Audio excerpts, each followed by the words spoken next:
আমার বিশ্বাসী বান্দারা শোনো শোনো, অন্য কারো বাড়িতে যদি প্রবেশ করো, প্রবেশ করার আগে খবরদার আগে অনুমতি নাও, অনুমতি নেওয়ার পরে সালাম দিয়ে দাও।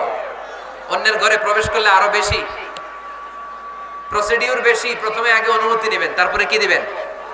তাহলে নিজের ঘরে হোক অন্যের ঘরে হোক, ঘরে ঢুকে আমরা কি দিব? আওয়াজ করে বলতে হবে মুসলমান, ঘরে ঢুকে কি দিব? সালাম। আল্লাহর হাবিব সাল্লাল্লাহু আলাইহি ওয়াসাল্লাম সহিহ মুসলিমের হাদিস, তিনি বললেন, আওয়ালা আদুল্লুকুম আলা শাই ইযা ফাআলতুমুহু তাহাবাবতুম। আমি কি তোমাদের এমন একটা আমলের কথা বলবো না যেটা তোমরা প্র্যাকটিস করলে একে অপরের মধ্যে ভালোবাসা বেড়ে যাবে? সাহাবারা বলল, ইয়া রাসূলুল্লাহ বলেন সে আমলটা কি? আল্লাহর হাবিব সাল্লাল্লাহু আলাইহি ওয়াসাল্লাম বললেন, আফশুস সালামা বাইনাকুম, নিজেদের মধ্যে সালামের প্র্যাকটিস করো, দেখা হলে আগে সালাম দিয়ে দাও। আল বাদিউ বিসসালামি বারিউম মিনাল কিবর, আগে আগে যে সালাম দেয় তার অন্তর থেকে অহংকার মুক্ত করে দেয় কে? আল্লাহ।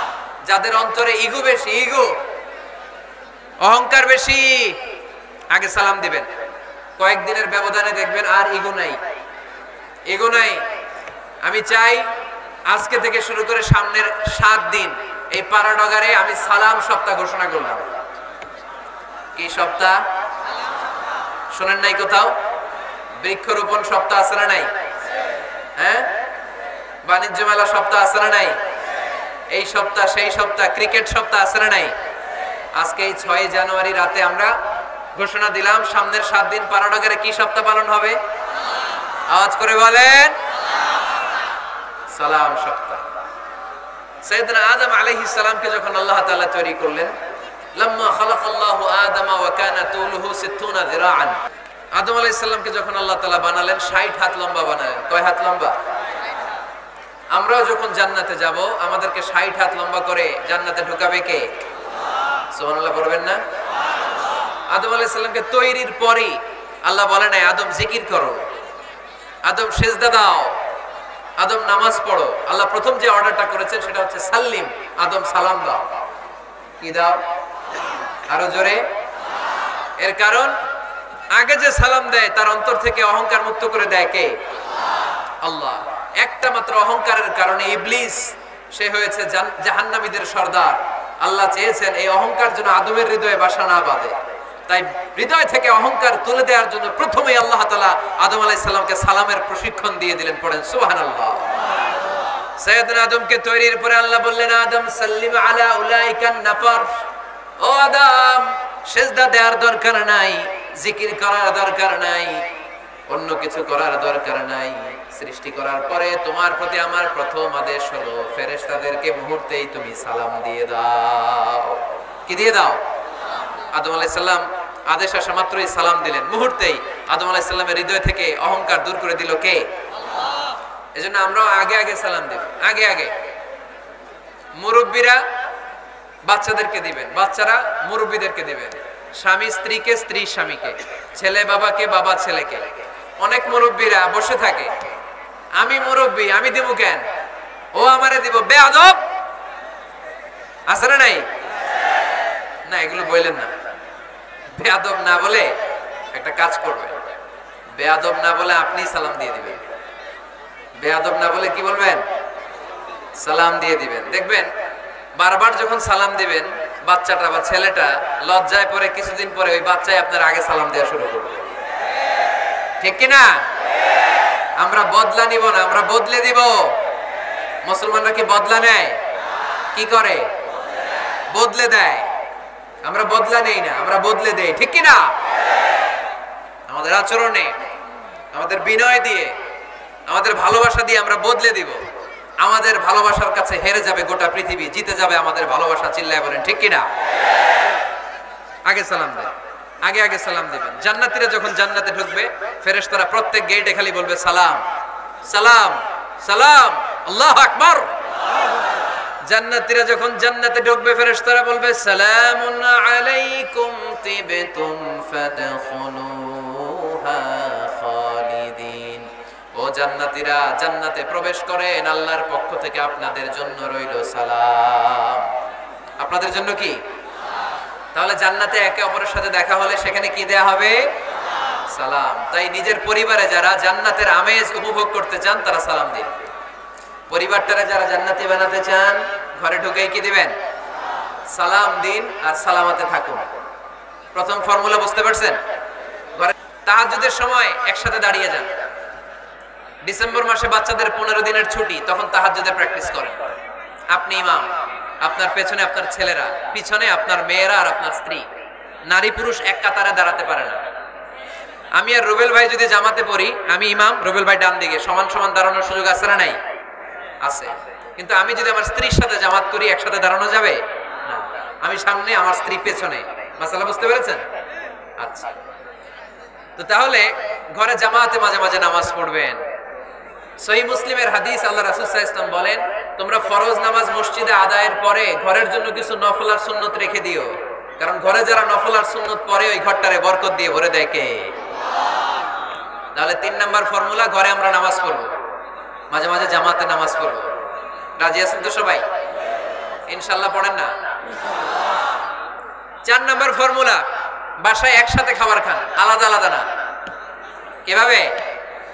একসাথে। যদি একান্নবর্তী ফ্যামিলি হয়, ভাই বোন চাচা মামা একসাথে, তাহলে ছেলে মেয়েরা একসাথে বসবেন না। ছেলেরা সবাই একসাথে, তাদের খাওয়া শেষ, এরপরে মেয়েরা সবাই একসাথে। আর যদি নিজের ফ্যামিলি, স্বামী স্ত্রী ছেলে মেয়ে, তাহলে সবাই মিলে একসাথে খাবেন। খাবেন কোন হাতে? বাম হাতে নাকি? আওয়াজ করে কোন হাতে? আল্লাহর হাবিব বলেছেন, লা তাকুলু বিশিমাল, বা হাতে খেও না, ফা ইন্না শাইতানা ইয়াকুলু বিশিমাল, কারণ শয়তান খায় বা হাতে। আমরা খাই কোন হাতে? ডান হাতে। খাওয়ার শুরুতে কি পড়বো? খাওয়ার পরে কি পড়বো? মনে থাকবে? বাচ্চারা উল্টা কাজ করতে পছন্দ করে বেশি। দেখবেন বাচ্চারা ডাইন পায়ের জুতা পরে বাম পায়ে, বাম পায়েরটা পরে। আমার মেয়ে সব সময় এটা করবে। আমি জুতা পরাই দিলে ঠিক, নিজে পড়লে বাম পায়েরটা দেয় ডান পায়ে, ডান পায়েরটা দেয় বাম পায়ে, আর গ্লাস ধরবে বাঁ হাতে, যতক্ষণ আমি না ঠিক করে দিব। এবং বিসমিল্লাহ বলতে ওরা ভুলে যায়, বারবার স্মরণ করিয়ে দিবেন, বারবার বারবার। এখন ওর মস্তিষ্ক নরম আর উর্বর, ভেরি ফার্টাইল ওদের মস্তিষ্ক। যেটাই ঢুকাবেন, এখন সফটওয়্যার হিসেবে যেটা ইনস্টল করবেন ওটা আজীবন থাকবে। চিল্লায় বলেন ঠিক কিনা? সিঙ্গাপুরে আমার প্রোগ্রাম, গত কোরবানির পরে 5 দিন টানা প্রোগ্রাম ছিল সিঙ্গাপুরে। এক ফ্যামিলি আসছে, অনেক বড় বিজনেসম্যান ওখানকার, এসে বলে, হুজুর ইউটিউবে আপনার ওয়াজ শুনে আল্লাহ আমাদেরকে হেদায়েত দিচ্ছে, কিন্তু ছেলে মেয়ে এগুলোর তো মানাইতে পারতেছি না, নামাজ পড়ে না, আপনি একটু পানি পড়া দেন। কি পড়া? আমি বললাম বয়স কত? কয় 22। আমি কে পানি পড়া না, আমারে বাইটা খাওয়াই দিলে হবে না, কারণ কাঁচা না নোয়ালে বাস, পাকলে করে টাস টাস। আগে আগে দেরি করা যাবে না, দেরি করলে কষ্ট হয়ে যায়। আল্লাহ হেদায়েত না দিলে তখন এদেরকে বোঝানো যাবে না। ছোট্ট সোনামণিরা, ওরা এখন কাদা, কাদাকে যেমন খুশি তেমন ডিজাইন করা যায় কি যায় না? ডিজাইন করার পরে যখন শুকিয়ে যায় তখন আর কিছু করা যায়? তখন বাঁকা করতে গেলে কি হবে? ভেঙে যায়। একসাথে খাবেন, খাবার শেয়ার করবেন। একে অপরের সাথে খাবার শেয়ার করলে মহব্বত বাড়ায় দেয় কে? এপ্রিল মাসে আসতেছে রমাদান, খবরদার কেউ একা একা ইফতারি করবেন না। একা ইফতারি করেন নাকি আপনারা? একসাথে। আল্লাহর হাবিব সাল্লাল্লাহু আলাইহি ওয়াসাল্লাম বললেন, কেউ যদি কাউকে ইফতারি খাওয়ায়, যিনি খাওয়ালো উনি রোজা রেখে যেই সওয়াব, খাওয়ানোর কারণে ওই সওয়াব। সাহাবারা বললেন, ইয়া রাসূলুল্লাহ, ইফতারি খাওয়ানোর মতো পয়সা তো আমাদের নাই। আল্লাহর হাবিব সাল্লাল্লাহু আলাইহি ওয়াসাল্লাম বললেন, ওয়ালাউ বিশারবাতিমা, যদি এক ঢোক পানি দিয়েও ইফতারি খাওয়া তবেও এই সওয়াব পাওয়া যাবে। ওয়ালাউ বিআযকা চিলাবান, এক ঢোক দুধ দিয়ে খাওয়ালো। ওয়ালাউ বিতামরা, একটা খেজুর দিয়ে ইফতারি করালো, এই সওয়াব। সুবহানাল্লাহ পড়ে। দুই ভাই ইফতারি করতে বসছেন, আপনার প্লেট থেকে একটা পেঁয়াজু আপনার ভাইয়ের প্লেটে দিলেন, আপনার ভাই একটা খেজুর আপনার প্লেটে দিল, দুইজন দুইজনের ইফতারি খাওয়ানোর সওয়াব হয়ে গেছে। সুবহানাল্লাহ কইতে পারলেন না? পারবেন? পারবেন সবাই? একসাথে খাবেন না আলাদা? আল্লাহর হাবিব সাল্লাল্লাহু আলাইহি ওয়াসাল্লাম খেতে বসলে কখনো খাবারের বদনাম করতেন না। সহিহ বুখারীর হাদিস, মা আবা রাসূলুল্লাহ সাল্লাল্লাহু আলাইহি ওয়াসাল্লাম তুআমান কাত্তু, কখনো খাবারের বদনাম করেন নাই। এই 63 বছরের জীবনে কখনো না, একবারও না। ইনিশতাহাহু আকালাহু, ভাল লাগলে খাইতেন, বেশি বেশি খাইতেন। ওয়া ইন কারিহাহু তারাকা, ভালো না লাগলে রেখে দিতেন, ওটার দিকে তাকাতেন না। কিন্তু কখনো বলেন নাই লবণ বেশি হয়েছে, কখনো বলেন নাই ঝাল বেশি হয়েছে, এগুলো বললেন না। বলবেন? মহিলা প্যান্ডেলের ভাবিরা খুব খুশি এখন, খুশি হয়ে গেছে। ভাবিদেরকে বলবো আপনারাও আপনাদের সর্বোচ্চটা দিয়ে ভাইয়ের জন্য রান্না করেন, যাতে ভাইয়ের খেতে কষ্ট না হয়, ঠিক কিনা? চেক এন্ড ব্যালেন্সের দরকার আছে না নাই? Islam is check and balance, very balanced religion, খুবই ভারসাম্যপূর্ণ জীবন ব্যবস্থা। খাবারের বদনাম করবেন না, খাবেন, খাওয়ার শেষে শুকরিয়া করবেন কার? আচ্ছা, কয়টা গেল? কয়টা গেল? আরো জোরে বলেন। মাশাআল্লাহ। 5 নাম্বার, ঘরে কোরআন তেলাওয়াত করবেন। কি করবেন? করেন, আপনারা করেন? হ্যাঁ, ঘরে কোরআন তেলাওয়াত করেন প্রতিদিন। ফজরের পরে পাড়াডগায়ের প্রতিটা পরিবার থেকে সুমধুর কোরআনের ধ্বনি ভেসে আসতে হবে। কথা কয় না? তা ঠিক বলেন না কেন আওয়াজ করে? প্রতিটা ঘরেই যেন কোরআনের সুমধুর বাণী উচ্চারিত হয়। এলাকার মসজিদের মক্তবগুলোতে হুজুর কোরআন পড়ায়, আছে এটা না? আমরা ছোটবেলা কিন্তু যাইতাম, আমি যাইতাম শাহী জামে মসজিদে, ওইখানে যে আমি কোরআন শিখছি।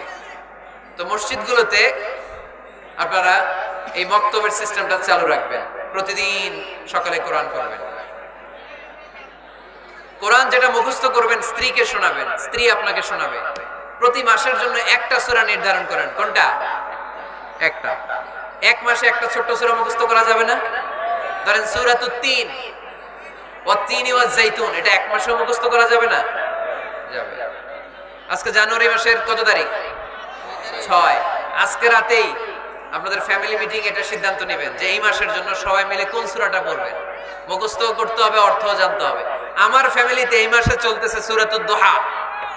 আমার ছোট মেয়েটা মুখস্থ করতেছে, একটা করে মুখস্থ করে আর শোনায়, আমিও ওরে শোনাই। আমার স্ত্রী আমাকে শোনায়, আমি আমার স্ত্রীকে শোনাই। পাড়ানগরের প্রত্যেকটা ঘরে এই প্র্যাকটিসের দরকার আছে না নাই? প্রতি মাসে কয় সূরা? তাহলে এক বছরে কয় সূরা? 12টা। পুরো পাড়ানগর হাফেজ হয়ে যাবে কয়েক বছরের ব্যবধানে। পারা যাবে মুসলমান? আল্লাহর হাবিব সাল্লাল্লাহু আলাইহি ওয়াসাল্লাম আম্মা জান আয়েশা রাদিয়াল্লাহু তাআলা আনহুর কোলের মধ্যে মাথা রেখে কোরআন তেলাওয়াত করতেন। সুবহানাল্লাহ পড়বেন না? কানা রাসূলুল্লাহ সাল্লাল্লাহু আলাইহি ওয়াসাল্লাম ইয়াকরাউল কুরআন ওয়া রাসুহু ফি হাজরি ওয়া আনা হায়েদ। আম্মা জান আয়েশা বলেন, আমার যখন মাসিক চলতো, আমার মেনস্ট্রুয়েশনাল পিরিয়ড চলাকালীন সময়ে আল্লাহর নবী আমার কোলে মাথা রেখে রেখে কোরআন তেলাওয়াত করে আমারে শোনাতে। এজন্য স্ত্রীর কোলে মাথা রেখে কোরআন তেলাওয়াত করা সুন্নাত। স্ত্রীর কোলে মাথা রেখে কোরআন তেলাওয়াত করা করেন তো? স্ত্রীর কোলে মাথা রেখে কোরআন তেলাওয়াত করছেন কে কে দেখি? ওই যে সাহস আছে কয়েকজনের, হাত তুলে ফেলছে। মাশাআল্লাহ, মাশাআল্লাহ। হ্যাঁ, স্ত্রীর কোলে মাথা রেখে কোরআন তেলাওয়াত করুন, এটা সুন্নাত।